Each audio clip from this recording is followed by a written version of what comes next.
Ayun, kapatid niya yung namatay. Asawa ko yung namatay.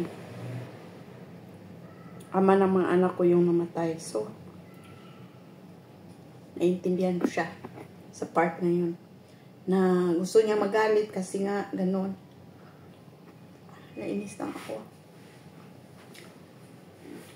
Kahit naman hindi kami nag-uusap ng asawa ko, is andun pa rin naman yung ano, di ba? Yung asawa mo. Kaso nga lang, nagkamali siya noon. Nag-usap kami ng asawa ko noon about sa babae niya. So, wala akong choice kundi ano siya ba? I-let go. Kasi masasaktan kami pareho. Pag pinilit ko siya, masasaktan ako, masasaktan siya. Hindi siya magiging masaya sa akin. Hindi magiging masaya ang mga anak ko. So, to be fair sa kanya, so pumayag ako na magsama sila ng babae niya. Kasi yung babae din nakipag-usap din sa akin na ganun nga, mahal niya yung asawa ko. So, binigay ko. Sabi ko, alagaan mo lang ang asawa ko. Sabi ko, kasi nagtrabaho nga ako para tumulong sa kanya, pero yan ang ginawa niya sa akin. Although, hindi naman yan siya first time na ginawa niya sa akin na talaga, mga babae siya. Pero inintindi ko yun.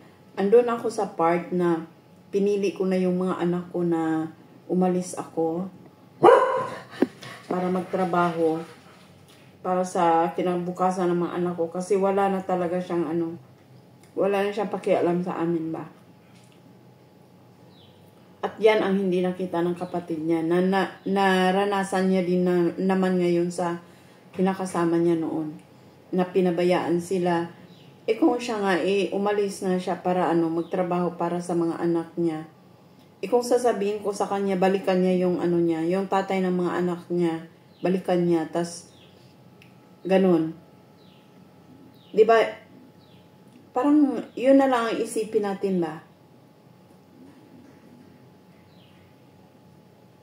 Parang inaano niya sa post niya na hindi welcome yung mga anak ko, yung mga anak niya na tumingin sa tatay nila.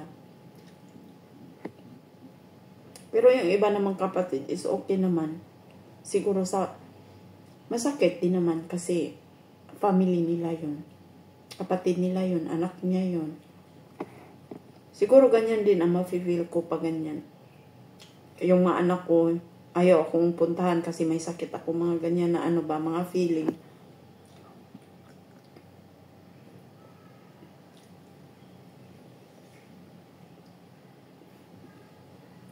Tapos yung mga bata, hindi natin mapipilit kung ayaw talaga nilang pumunta. Yun lang ang pagkakamali namin na na hindi ko talaga mapilit yung mga anak ko na punta nila yung tatay nila sa ospital.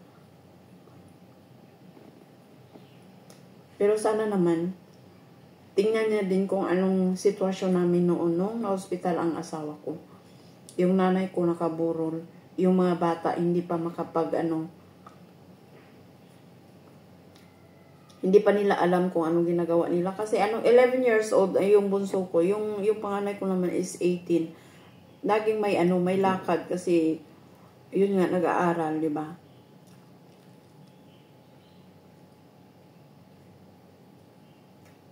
Yun ang pagkakamali ko talaga na hindi ko pinilit yung mga anak ko na bisitahin yung tatay nila. Pero although sinasabi ko naman sa mga anak ko, tawagan yung tatay nyo, kamustahin nyo, wag lang puro hingi kayo ng ng pera.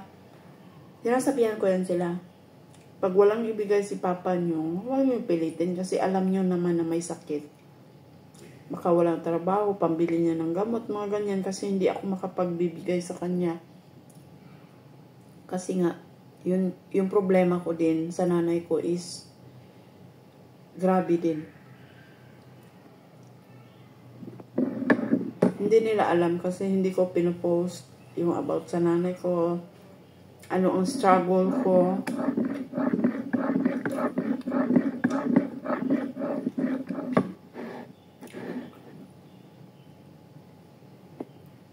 Yun lang. Parang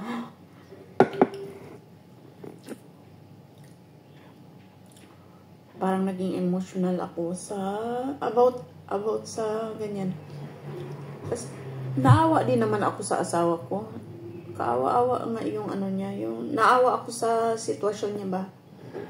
Wala naman talaga akong magawa kasi hindi nga mapilit yung mga bata na ganon lang na puntahan niyo si papa niyo, alagaan niyo.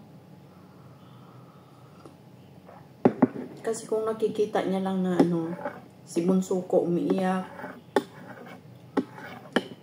Kasi napapagod na siya. Tapos yung mga ate, si ate niya, hindi mo makausap ng maayos. Yung kuya, ganun din. So, hindi naman pwede na si bunso lang lagi yung mag-aalaga sa mga may sakit, diba? Kasi nga, bata pa yun, 11 pa lang. Wala pa talagang gusto pa niyan maglaro,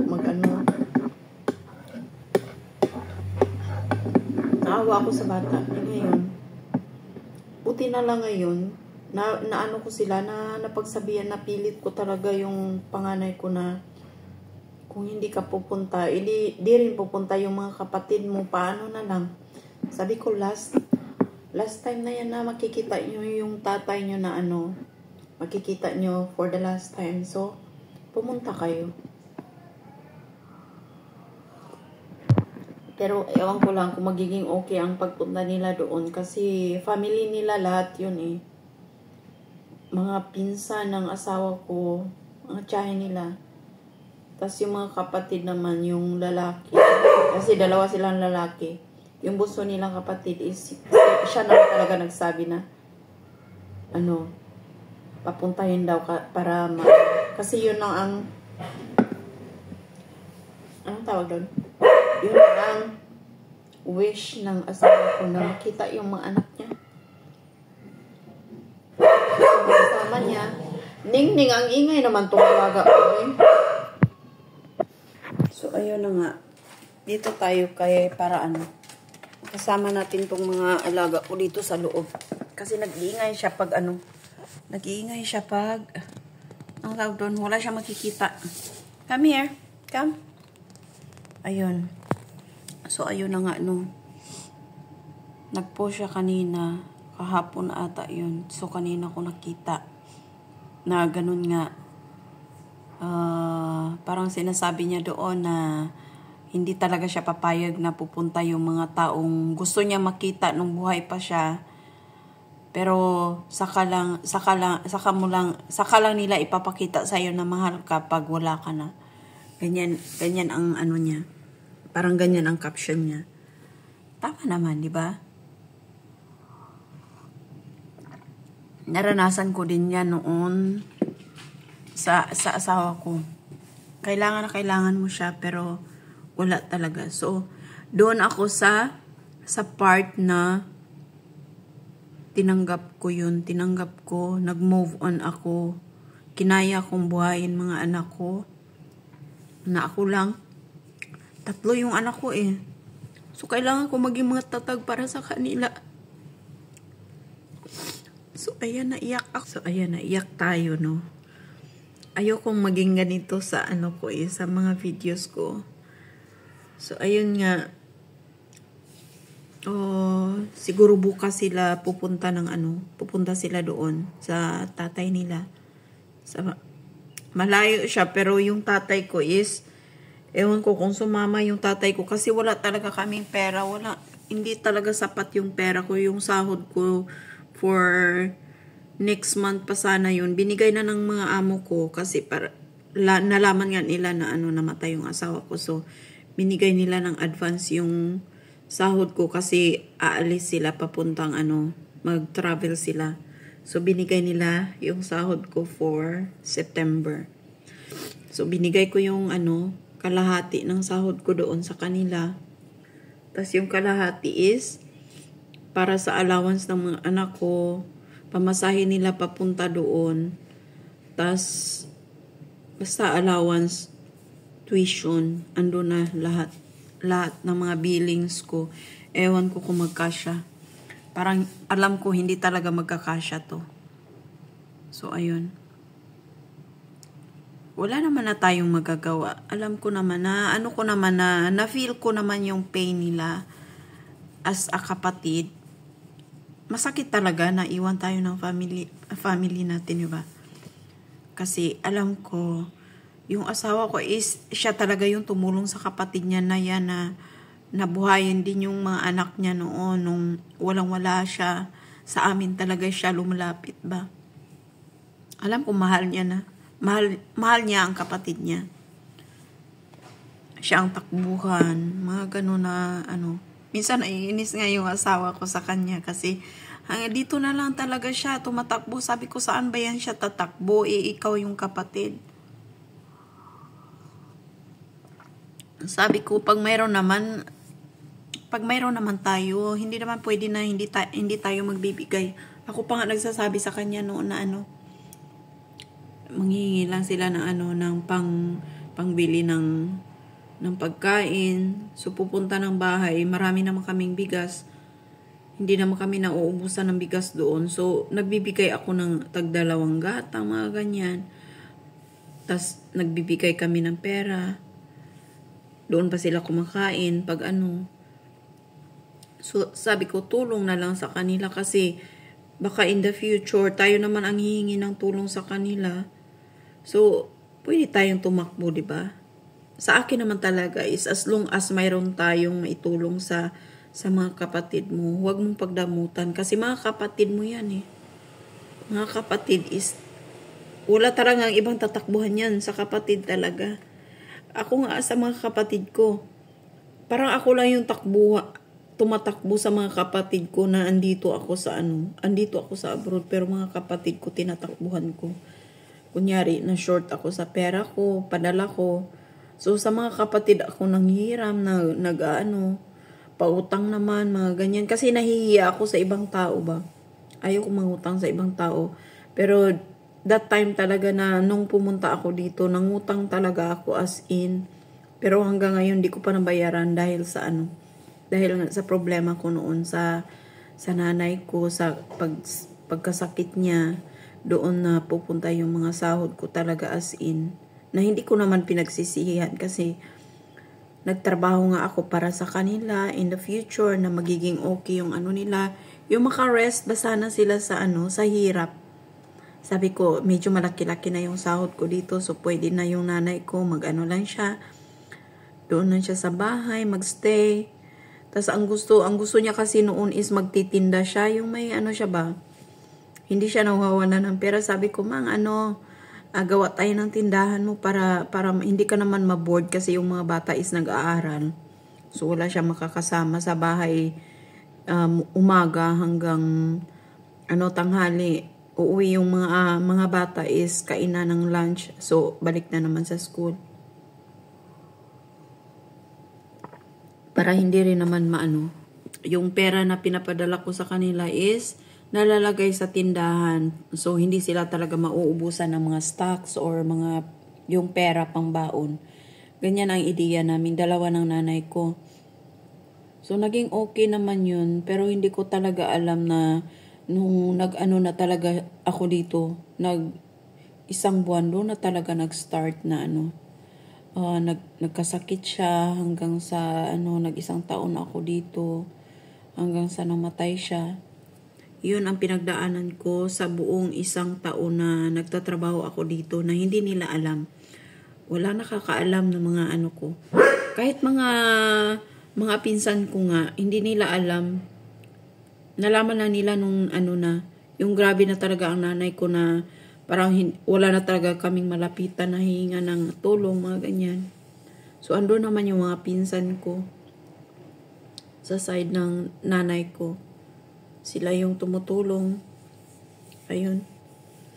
Super thank you pala sa lahat ng nakiramay sa akin doon sa sa Pinas nung namatay si Mamang. Hindi ba na ako nakapagpasalamat kasi wala nga akong post noon. Nakapag-post ako nung umuwi ako na nung paglibing ng nanay ko. Simula noon wala na. So ayun. Ayun lang ang story ko about sa sa post niya na na nasaktan siya. lahat naman tayo nasasaktan kasi part of life naman natin yun. Siguro sa feeling niya is mas masakit sa kanya kasi kapatid siya. Hindi niya alam na mas nasasaktan tayong nanay. 'Di ba? Ako yung asawa. Mas ano lang, nakakaano tong story na to. Nakaano lang ba? Yung sakit mo is ano tawag doon? Nakatago. Nakatago yung sakit mo. Tas mas dubli pa yung sakit mo. Ayan. Hindi nila alam na mas dubli pa yung sakit mo kasi nakikita mo yung anak mo na ano,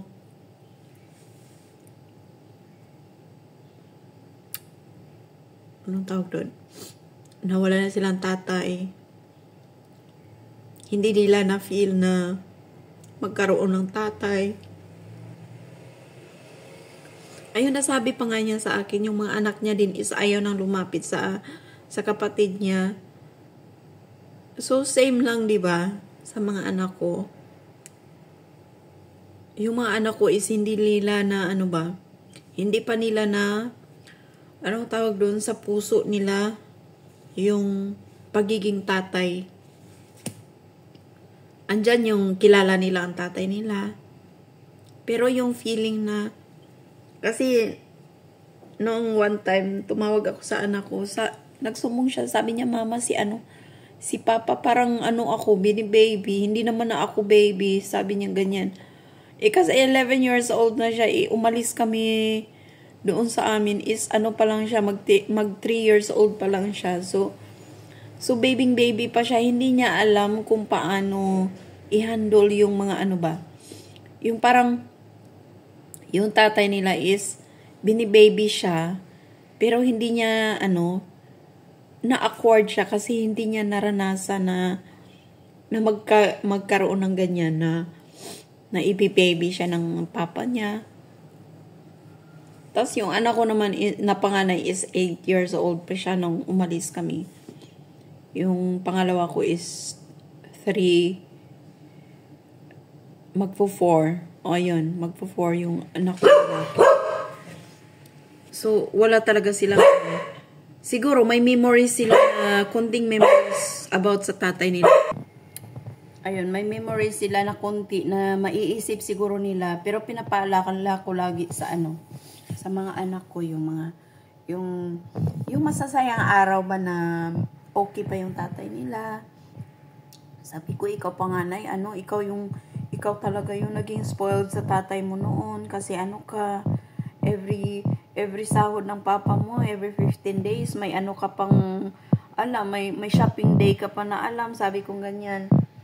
Tatanungin ni papa mo sa'yo kung, what is the day today? Sasabihin mo, it's a shopping day, ganyan, sinasabi ko. Kasi ganyan talagang, ang papa nila noon is super bait yun. Super bait talaga, as in, wala akong masabi. Sabi nga niya, takot daw siya sa akin noon kasi daw ako. Hindi naman ako nananakit ng tao. Siguro nasampal ko siya noon. One time. Nung nagsinungaling siya na andun daw siya sa sa namatayan. Hindi naman. Pumunta ako pa. Kasi may instinct tayo ng mga babae na parang feel natin na iba talaga. Iba ang nangyayari. So, pinuntahan ko siya doon sa sa lamay. Wala siya. Sabi ng kakilala namin. Sabi niya, andito yun kanina, pero wala, umalis. Sabi niya, umalis. Saglit lang daw, umalis na. Sabi ko, sana punta. Yung paalam niya ay doon lang sila. Sabi ko, wala na ito. Kasi nag-start na siya na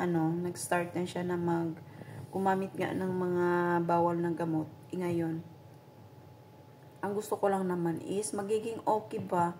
Magiging okay yung pagsasama namin, yung pamilya namin. Kasi ayoko ng broken family.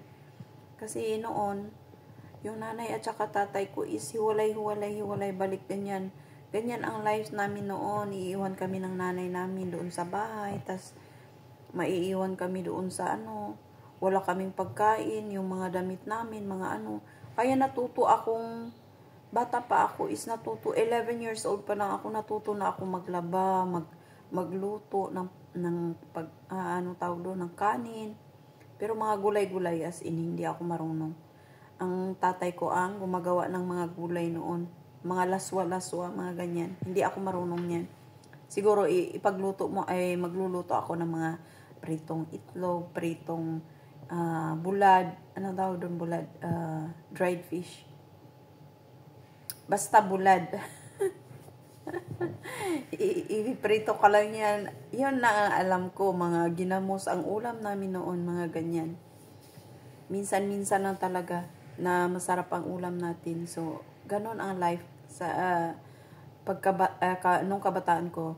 Ngayon, ayokong maranasan ng mga anak ko na wala silang tatay, broken yung nanay, mga ganyan. So, pinilit ko talaga yung namin. Parang sinave ko talaga ng ilang taon yung aming pagsasama.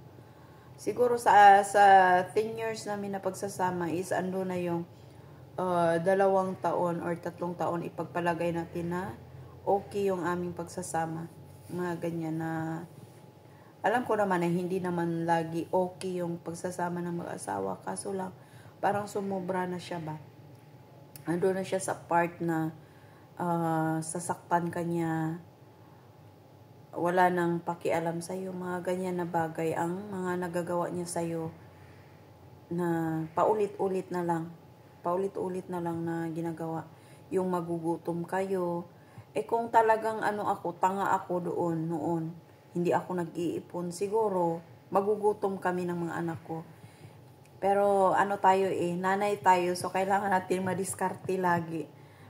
So siguro doon siya na bakit yung asawa ko is laging walang pera. Alam naman niya na nagpapagawa kami ng bahay every 15 days yan. May project ako, kada sahod may project ako. Kasi ayaw ko magtrabaho siya na wala siyang makikita. Noon ang bahay nila is puro kalansay. Butas-butas, walang matatawag na bintana.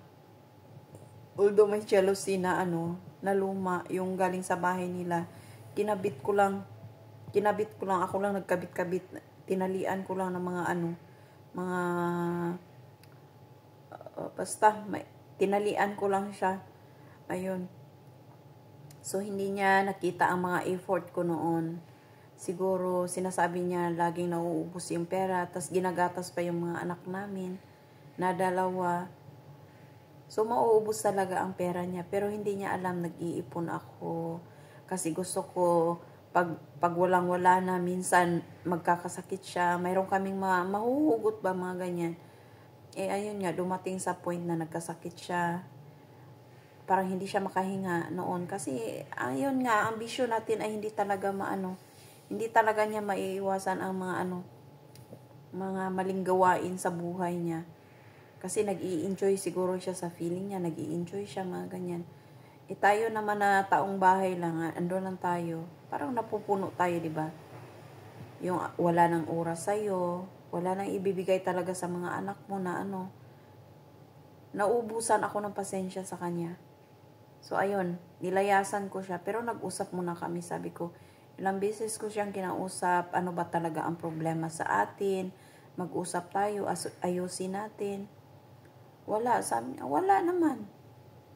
Yung dumating na din siya sa point na yung mga sahod niya hindi na yan na binibigay sa akin.